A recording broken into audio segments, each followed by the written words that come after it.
The NFL's national anthem protests have been extremely controversial and divisive and have ultimately resulted in a severe drop in ratings and ticket sales for the league. But now, the New England Patriots have changed the perception by using their platform to show tremendous support for the U.S. military.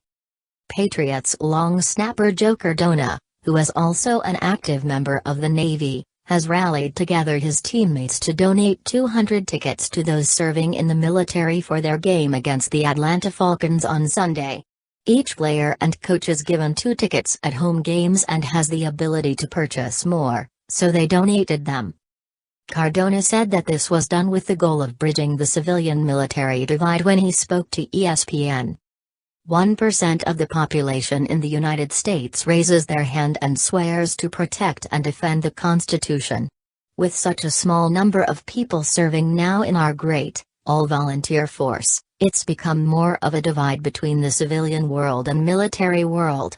So one personal goal of mine is to bridge that gap and also the narrow divide and mentality between a warfighter and a professional athlete where performance is so important. Also, the brotherhood between those of us in the locker room is very similar to those many units around the country that are serving all over the world. Cardona went on to explain the outcome of what he was working on.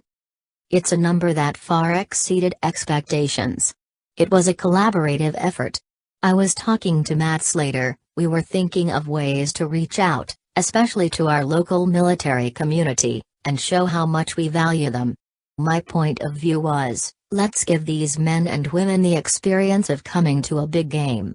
Let's get them a personal feel, them being our personal guests of the team. Patriots wide receiver Matthew Slater, who is also a veteran, weighed in as well. I think we all have an understanding of what's been going on in the NFL over the course of the season and dating back to last year.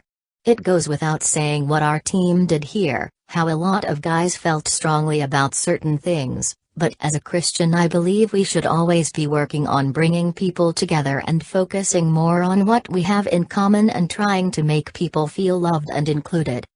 It's important to us that the military knows that those in this locker room, those in this building, we support them, we appreciate what they do and we understand that we wouldn't be able to live the lives we do without them.